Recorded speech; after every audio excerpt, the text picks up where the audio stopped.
Soy dramaturgo y actor, y como tal vivo de la representación, esa mentira creíble que es la ficción. Será por esa razón que me seducen las arquitecturas, tan reales. De manera obsesiva intento rastrear en cada construcción las ideas, o más exactamente, el alma del artista. ¿En qué segmento entre los ladrillos se manifiesta su esencia? La obra de Claudio Caveri es reflejo de sus creencias. Era un rebelde, lo ganaban las rupturas y la originalidad. Además imaginaba un estilo propio de este continente, desde los cimientos hasta las cúpulas. En la parroquia de Nuestra Señora de Fátima, en Martínez, voy en busca del maestro olvidado.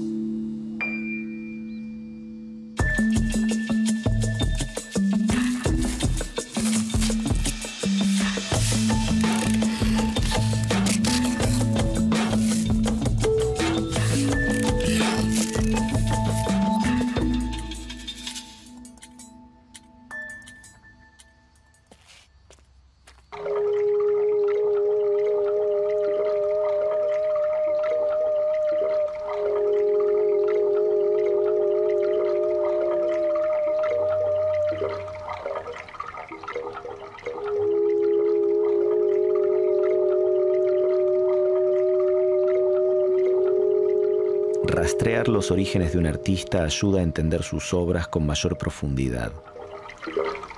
¿Cuáles son entonces los cimientos sobre los que se construyó el maestro Caveri? Claudio Caveri nació en la ciudad de Buenos Aires el 9 de marzo de 1928. En sus inicios formó parte del casablanquismo, una corriente que se desarrolló en el país entre 1955 y 1965 y que surgió como una respuesta crítica al movimiento moderno, a la vez que se convertía en una de las primeras búsquedas de identidad arquitectónica argentina y americana. Su padre, que también se llamaba Claudio, era un arquitecto de peso en su época. Luego de criarse entre planos y andamios, Caveri hijo se recibió en 1950 en una flamante facultad de arquitectura inaugurada por el peronismo 3 años antes. Se sentía representado en su facultad, en donde los proyectos sociales tenían un peso importante. Definitivamente esos años de estudio lo marcaron. Incluso después del golpe de Estado del 55, Caveri, que ya daba clases, renunció a su cargo por diferencias con las nuevas autoridades que intentaban imponer en la arquitectura un modelo liberal, elitista. Caveri padre construyó la mayoría de los cines de la calle Lavalle. El más importante, el Monumental. Sus obras eran íconos del primer racionalismo en la Argentina. Su hijo, en cambio, iba a reformular la modernidad. Caveri tenía una obsesión: proyectar un estilo arquitectónico con características propias de nuestra identidad cultural. Desde el inicio de su carrera se propuso romper con la tendencia de copiar lo que venía de afuera. ¿Será por esa razón que esta iglesia no se parece a otras iglesias?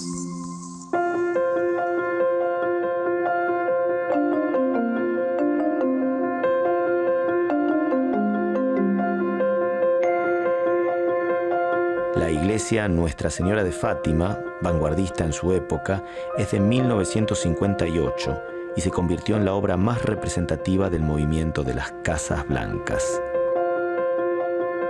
Caveri tenía creencias religiosas muy firmes. Tal vez por esa razón construyó junto a Eduardo Ellis esta iglesia que se inauguró en 1959. Es que además coincidía ideológicamente con Fidel Horacio Moreno, el cura que estaba detrás del proyecto. El sacerdote quería un diseño eclesiástico en donde el pueblo pudiera sentarse alrededor de la imagen de Cristo.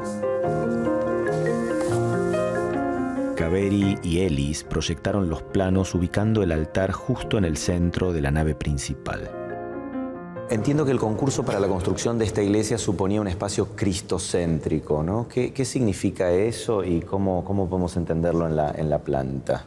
El concepto, digamos, de cristocéntrico es algo que el comitente de la obra, que en ese momento era el padre Horacio Moreno, tenía muy presente y que tiene que ver, en realidad, con la idea de la iglesia, ¿no? Es decir, un gran salón, ¿no? Ese gran salón con el altar en el centro, presidiendo la cúpula, y el pueblo alrededor participando, digamos, de la comunidad. No al fondo como en la iglesia en cruz. Claro, colonial. si bien hay una cruz latina sugerida, sí, ¿no? El modelo prototípico de la colonización es la cruz latina y el altar al fondo elevado.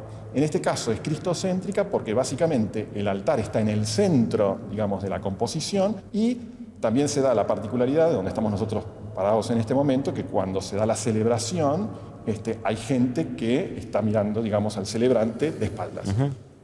Y con respecto a la luz que recibe este lugar, porque siempre que hablamos de luz suponemos que el manejo de la luz es la entrada espectacular de luz. En este caso, que la luz está tan retirada, que hay poca luz, ¿ese manejo tiene que ver con el misterio?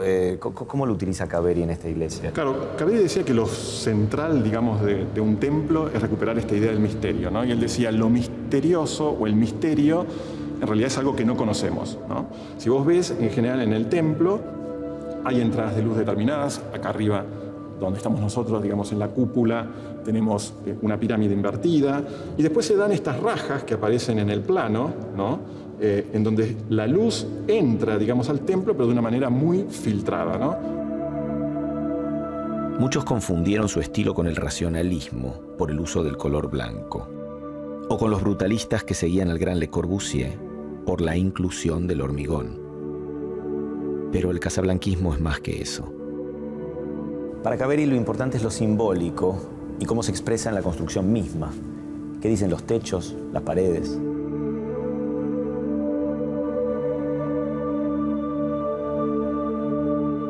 Bueno, una pregunta fundamental. ¿Por qué hablamos de casablanquismo y por qué dejamos de hablar de casablanquismo?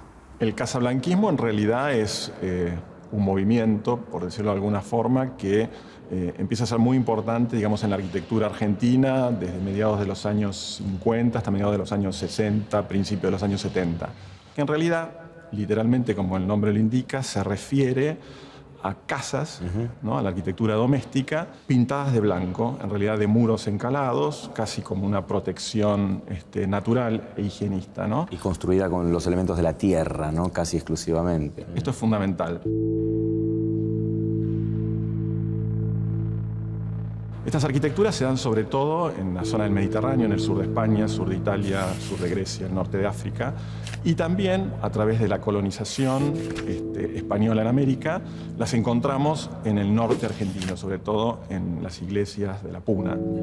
Pero bueno, en ese sentido, el casablanquismo también es como una crítica a la modernidad, al estilo internacional y el racionalismo imperante en aquellos años, ¿no? Que de alguna forma proponían materiales industrializados, livianos, como el acero, el vidrio. Bueno, es volver a eso primitivo, volver a eso primigenio.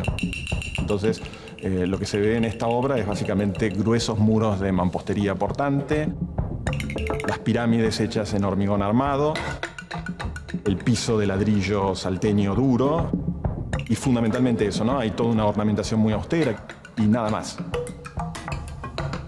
Esta iglesia, si uno ve, digamos, la lógica espacial, tiene que ver con esa lógica de las arquitecturas de tierra. Es decir, el ancho del espacio, en función del uso, determina la forma de la cubierta. El cielo raso no es una cosa independiente, ¿no? Entonces, a mayor luz, mayor altura, que se ve claramente, digamos, en la lógica de Fátima, ¿no? Tenemos esta gran cúpula en el espacio en donde hay mayor ancho, las cúpulas se van haciendo, o las pirámides se van haciendo más pequeñas, por ejemplo, en el batisterio.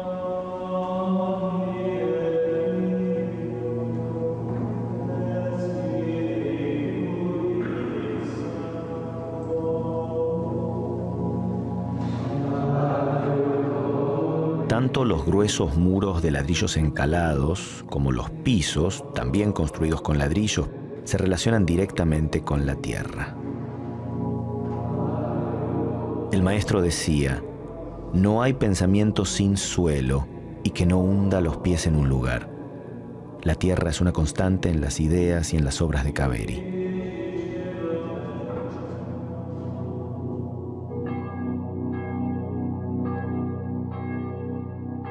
Bueno, mucha gente ha querido definir esta iglesia a partir del campanario, ¿no? Y esto es algo que se presta a cierto equívoco. Claro, de alguna forma el campanario es una reformulación, en el caso de Fátima, por un lado de todas esas arquitecturas sin arquitectos del norte argentino, de esas iglesias que se caracterizan por tener un campanario de formas angulosas, austeras, prismáticas, simples, volúmenes muy netos. ¿Cómo se integra esta construcción al barrio, ¿no? A Martínez, a este suburbio en particular?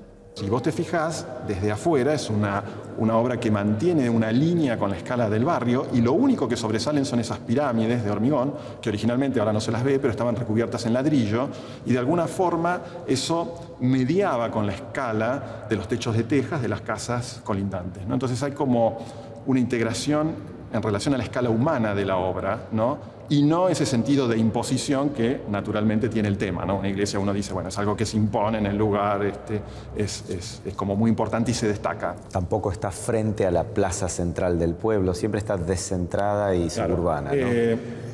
Todos los templos de Kaveri tienen esta condición de suburbanidad, ¿no? Y en realidad es casi, yo te diría, una posición ideológica en él, retirarse del centro, retirarse de la metrópoli. Entonces no es casual que sus templos sean suburbanos.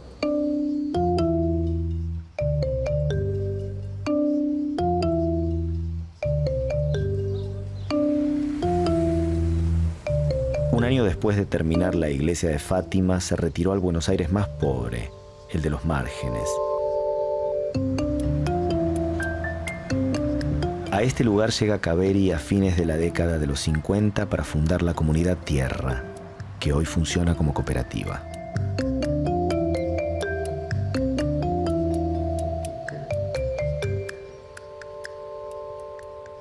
El arquitecto rompe con lo esperable en la vida de un profesional y funda la comunidad en Moreno, sumergiéndose en la realidad mestiza de las fronteras del conurbano.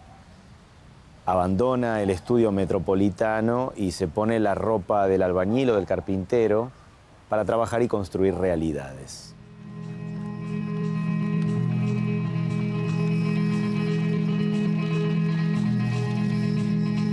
Bueno, ¿dónde estamos exactamente?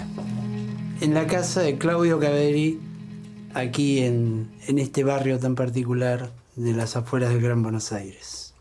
Una casa especial. Es una casa especial porque papá la construyó con sus propias manos. Nosotros colaboramos también como hijos cuando fuimos creciendo, porque no es que se hizo la casa en poco tiempo. Y sí, tiene que ver con una propuesta, una idea de Claudio de querer hacer su arquitectura a partir de su especialidad con las manos, ¿no? En la comunidad de Trujuy no se respeta la manzana clásica. Pero además cada casa es diferente. Tiene las señas particulares de su constructor. ¿Cuál es la historia de la comunidad de Trujuy? Te voy a mostrar algo. Este plano, que en realidad conseguí hace poco tiempo, de alguna manera marca cómo pensaron o concibieron ellos este espacio acá en Trujuy, Moreno, que eran 10 hectáreas, y cómo lo debieran urbanizar. Este era un plan urbano. ¿Qué pasa? La comunidad Tierra obviamente tuvo muchos años de participación barrial y en la medida que fue pasando el tiempo, la participación comunitaria creció. O sea, comunitaria me refiero a que la participación de la gente, ¿no? Sí, sí. Como resultado de en primer lugar, esta idea de concebir primero un proyecto y después la obra, inmediatamente con el hacer se van dando cuenta que todo esto era muy dinámico y permitía enriquecerse con las diferencias de los distintos aportes. Lo diverso empieza a ser lo que le da la unidad al lugar, aunque parecería imposible. Y claro, en arquitectura empiezan a plantear esto de la autoconstrucción como método de generar espacios habitables. Entonces había muchas experiencias, no fue el único, ¿no? En la época de los 70, 74, viene el padre Mujica, que me acuerdo que estuvo en uno de estos emprendimientos y realmente estaba muy contento. Todo esto se corta luego con el final del gobierno democrático y lamentablemente muchas cosas quedaron un poco a medias. Pero ¿qué pasó? La gente ya había tomado muchos conceptos de lo que se había iniciado en ese trabajo y autoconstruían y terminaban, y eso pasaba al otro vecino. Es decir, que cuando ya existió como modelo era fácil que vinieran a copiarlo, claro, y a tomarlo como algo más natural. Y además era algo que en su momento era muy económico. Sí. Bueno, por eso, en ese mismo concepto de lo que es la promenade, el otro, vos hablabas de la escala, y sí, vos fíjate que esto, la escala y la profundidad, ¿no? Sí. ¿Esto es puerta o es solo esto ventana? Esto es una puerta-ventana. Pero esto está, se abre desde... Puerta-ventana. Entonces tenés profundidad, el lugar para, vos decías, lo de las cortinas, bueno, siempre pensaron en ese tipo de detalles, pero con esa escala. Una escala muy particular, muy humana. Sí. Obviamente papá siempre hizo un ejercicio de su profesión muy distinto a lo que conocemos de un arquitecto convencional, ¿no? O sea, no, para nada él hablaba de honorarios, para nada él hablaba de una relación contractual. Él iba y lo llamaban y te conviene hacer así, te conviene hacer así, y ahí estaba, intercambiaba, escuchaba mucho a la gente. De hecho, él les preguntaba, bueno, ¿cómo querés tu casita? Cuando él llega acá, a Trujillo, empieza a investigar cosas que él ya había como tratado de llevar a una obra a partir de una materialidad más simple. ¿Y en qué? Primero, el esquemita de tomar un elemento muy básico como puede ser el trilito, ¿no? Para cubrir un espacio, siempre empezaba partiendo del hombre, el hombre y su espacio, y decía, bueno, si yo tengo paredes, tengo techo, y tal vez él empezó a decir, bueno, ¿qué pasa si yo esto hago así? Generaba en principio zonas de poco uso funcionalmente, ¿no? Entonces, ¿qué hacía? Bueno, bajaba, buscaba en un plano inferior, menor temperatura, temperatura más estable durante todo el año, y a la vez esto, por catenario y por forma, funcionaba muchísimo mejor con respecto a las cuestiones de costos, de encofrados y demás que tenía todo esto. Sí, entonces la pared se volvía techo y el techo se volvía... Y no podías distinguir un elemento del otro. Acá era muy claro lo que es pared de lo que es techo y acá se empezaba a mimetizar. Esta búsqueda es una búsqueda formal por un lado, económica por el otro lado, y ayudar a la gente que necesitaba con poco tener un techo. Pero no era un capricho, era una necesidad más orgánica que a lo mejor la de esta. Claro, en realidad va surgiendo como un accionar de vida constante, donde para él el hombre pasaba a ser el centro de su vida artística. Todo esto hasta un tiempo funcionó bien como comunidad. Es decir, que no hubo exilio, sino que esta sea quizás su obra más emblemática. Yo digo que este es el lado A de Claudio Caveri. Yo digo que este es el lado A. Él consideró este su lugar en el mundo.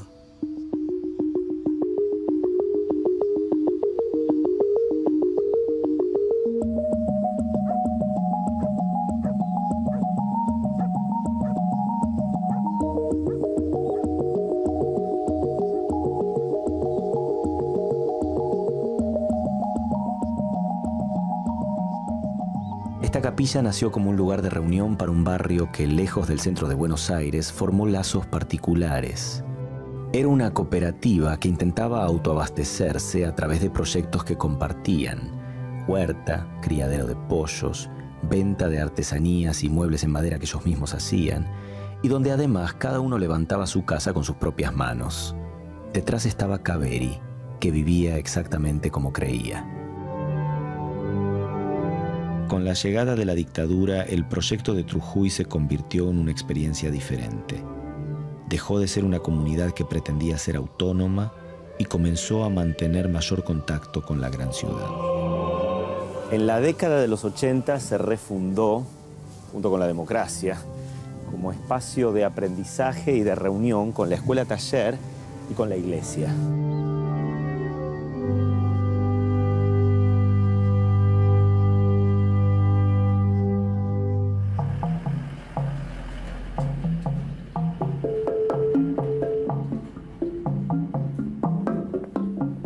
Si la iglesia de Fátima es parte del paisaje de Martínez, la iglesia de Moreno, que se inauguró en 1967, contrasta con el resto de las edificaciones.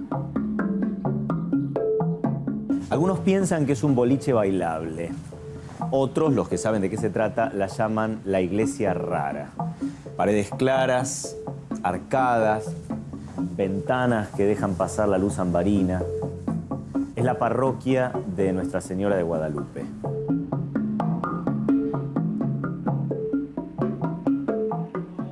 El ingreso es en forma curva, casi como si la construcción abrazara al visitante. Hay arcadas, todo es ondulante.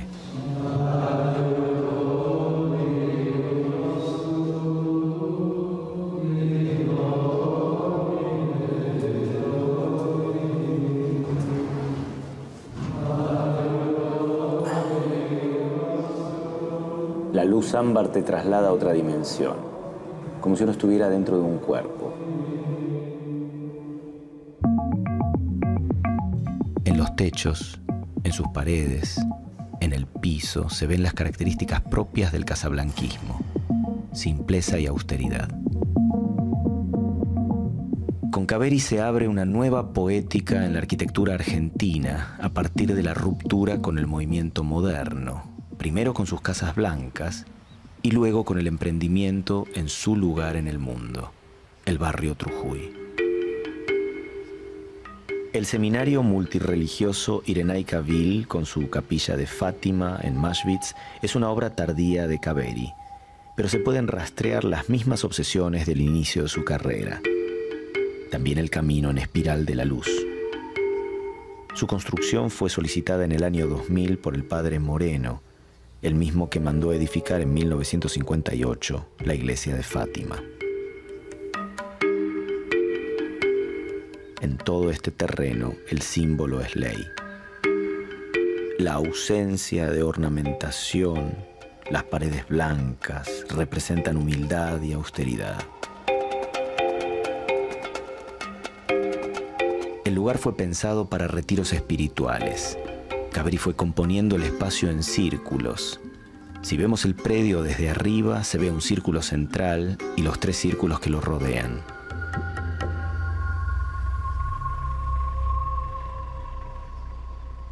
El largo pasillo de acceso a la capilla significa que llegar a Dios es un proceso complejo y no lineal, que requiere un esfuerzo. El acceso al altar hacia abajo simboliza el descenso en busca de nuestras raíces americanas en contraposición al modelo europeo.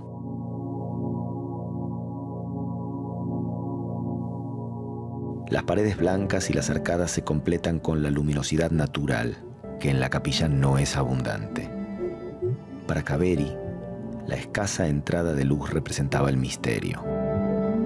La vinculación entre interior y exterior, mediante el juego con la luz, es importante, pero de un modo que uno no anule al otro. Palabras del maestro.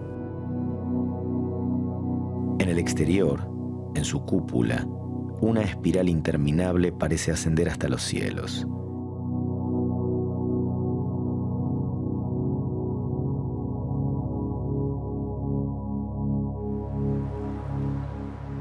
Claudio Caveri soñaba con una tradición arquitectónica de raíces americanas y pensaba que la suya era una disciplina ética y social.